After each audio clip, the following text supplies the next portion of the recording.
je vous en prie, maîtrisez-vous. Ça monte. Eh bien, faites redescendre. Facile à dire, ardu à faire. Et moi, comment je fais? Vous êtes plus âgé, c'est normal.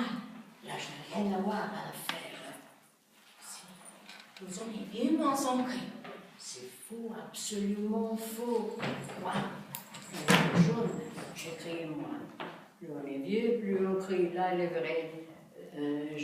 Je veux bien admettre que plus le temps passe, plus la voix se brise. Mais ça n'empêche pas de crier, hein, au contraire.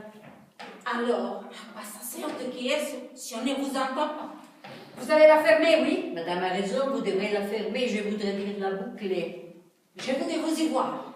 Ah bien, j'y suis. Bien, nous y sommes. N'est-ce pas, madame, que nous y sommes? Oh, elle n'est plus là. Elle est partie, pour elle est sourde. Les gens, plus ils font, plus ils sont sourds. Ah, excusez-moi, mais c'est le contraire, hein. Plus on est sourd, plus ils sont sourds, plus le cri fort. Vous allez la fermer, oui? Vous devrez la fermer. Vous aussi. Moi aussi. Ah non, si le loup il nous empêche de parler, maintenant, ça va être drôle. En tout cas, moi, s'il n'arrive pas, je crie. C'est intenable. Ça fait 2 heures qu'on attend. 2 heures entières.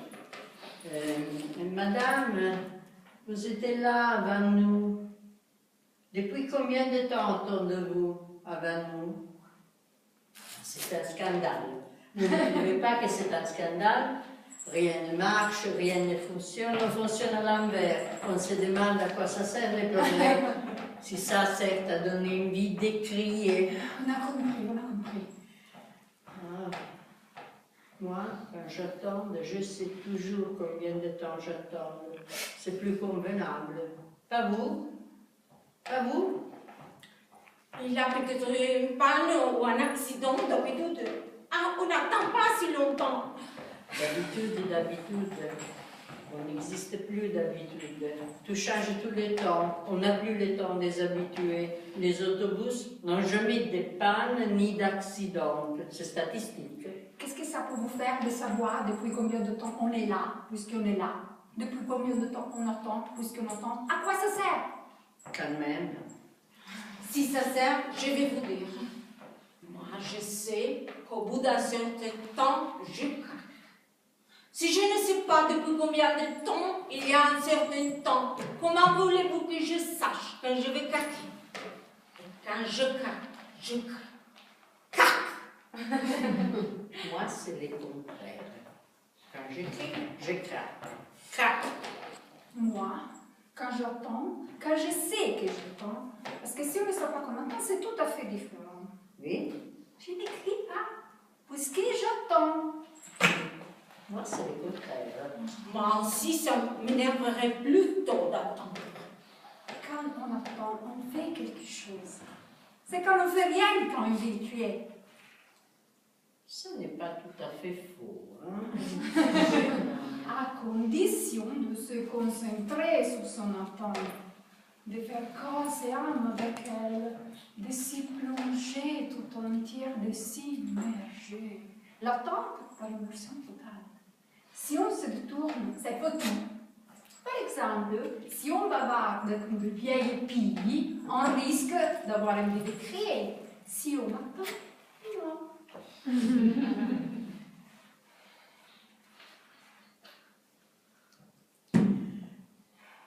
Non. Oui, je vous... Excusez-moi, mais c'est pas courtoise. On écoute les questions des gens, même si on n'y répond pas.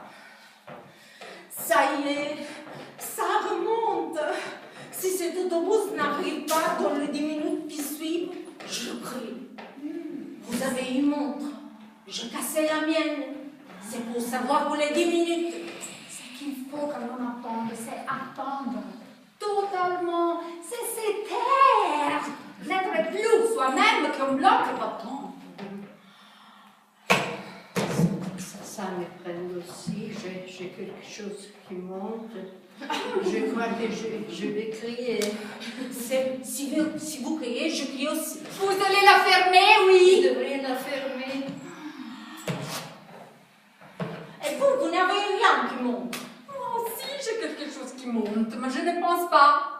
Je pense à l'attente. La question que je voulais vous... Pas un mot, pas une pensée, rien que l'attente et le vide. Alors, les cris, quand il arrive, comme une boule de char vivant, ce silence l'impulsionne. Et le vide lui donne des vertiges. Alors, il rebrousse chemin. Essayez, c'est la beauté. C'est une vue de l'esprit. Si c'est une vue d'esprit. Madame, Oui, madame, oui, je peux me permettre. je vous en prie. Votre cri, Oui, mon cri. c'est comment votre cri? Comment c'est comment mon cri? Oui, comme intensité. Comme décibels? Ah, moi, je ne sais pas, on n'a jamais mesuré, hein. Je veux dire grave, aigu, rock, déchirant. Moi, le mien, il paraît que c'est un cri d'angoisse. Terrible! Un cri d'angoisse terrible. C'est ce qu'on m'a dit. Moi, je l'ai aimé, je l'ai mesuré. Hein. On m'a dit simplement que c'est un cri à faire dresser les cheveux sur la tête. Moi, les miens, je l'ai enregistré. Je l'écoutais répéter. À chaque fois, ça m'a fait des frissons dans le dos. Et votre aussi, vous l'avez enregistré? Non, vous n'avez pas osé. Mon magnétophone est en panne. Vous n'avez pas fait réparer. Oh, je ne pourrais pas avec vous sans m'écouter. Je voulais le faire, mais vous savez ce que c'est. Il y en a des choses qu'on a envie de faire. Il ne tombe pas si on ne le fait pas. Et puis, on pense à d'autres choses à faire qu'on fait et qu'on ne fait pas. C'est tout pour moi. Mais moi, souvent, en plus, je ne pense à rien.